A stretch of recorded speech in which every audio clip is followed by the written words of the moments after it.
இந்த மரத்துக்கு யானை மரம் அப்படின்ட்டு ஒரு பேர் இருக்குது. பார்க்குறதுக்கு இது இவ்வளோ பெருசாக யானை மாதிரி இருக்குன்றதுனால மட்டும் இல்லை, உண்மையாகவே இந்த மரத்துக்கும் யானைக்கும் ஒரு முக்கியமான தொடர்பு இருக்குது. இந்த மரம் நல்லா பெருசாக இருக்கு இல்லையா? ஏன் இது இவ்வளோ பெருசாக இருக்குன்னா அதுக்கு ஒரு முக்கியமான காரணம் இருக்குது.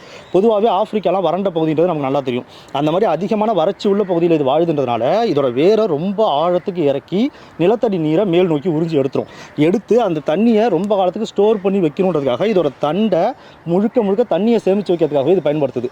ஒரு மரம் கிட்டத்தட்ட 1,20,000 லிட்டர் தண்ணியை அதோட தண்டில் மட்டுமே சேர்த்து வைக்குமா. அப்படின்னா இது ஒரு பெரிய நீர்த்தேக்க தொட்டி அப்படின்னு சொல்லலாம்.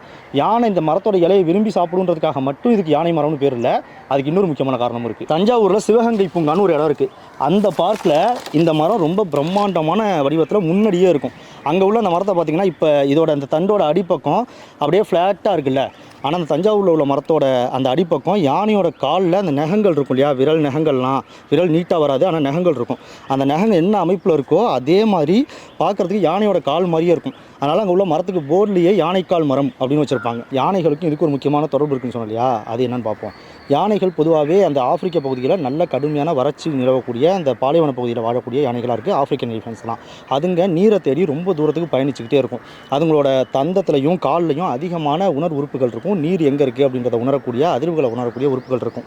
இதை பயன்படுத்தி அதுங்க நிலத்துக்கு மேலே இருக்குது, எங்கெங்கே குளம் இருக்குது, எங்கே குட்டை இருக்குன்றதை மட்டும் இல்லாமல் எங்கே நிலத்துக்கு அடியில் நீரோட்டம் இருக்குது அப்படின்றதையும் கவனிச்சுக்கிட்டே போய்கிட்டு இருக்கும். கூட்டமாக பயணித்து போய்கிட்டு இருக்கும். பெண் யானைகள் தான் அந்த கூட்டத்தை வழி நடத்தும். அப்படி போகும்போது நிலத்தடி நீர் எங்கேயாவது கிடச்சிருச்சு அப்படின்னா அதோட தந்தத்தை கால் விரல் அந்த நகங்களையும் பயன்படுத்தி எத்தி குழியை பறித்து எங்கே கீழே நிலத்தடி நீர் இருக்கோ அந்த இடத்துல குழி தோண்டி அதுங்க அதை குடிச்சிட்டு தாகத்தை தணிச்சிக்கிட்டு போயிடும். ஆனால் இது அப்படி போனதுக்கப்புறம், யானை கூட்டம் மொத்தமாக தாகத்தை தணிச்சிட்டு போனதுக்கப்புறம் அந்த காட்டில் உள்ள மற்ற விலங்குகளுக்கு, வரிக்குதிரை, கழுதை புலி, இந்த மாதிரி மற்ற விலங்குகள் எல்லாமே அந்த சின்ன குட்டையில் யானை உருவாக்கி வச்சிருக்க அந்த குட்டையிலேருந்து ஊறுற தண்ணியை குடிச்சு அந்த கோடை காலத்தில் அதுங்களோட தாகத்தை தணிச்சிக்கும்.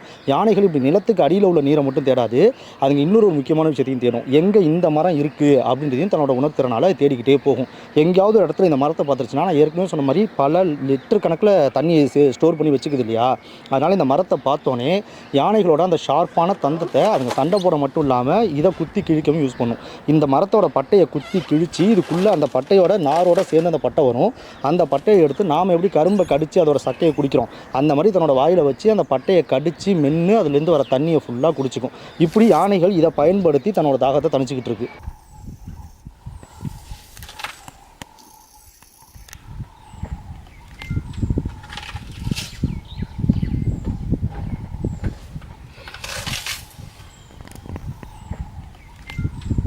இப்படி யானைகள் இதை பயன்படுத்தி தண்ணி குடிக்கிறதுனால யானையோட வாட்டர் பாட்டில் அப்படின்னு இந்த மரத்தை செல்லமாக சொல்கிறாங்க.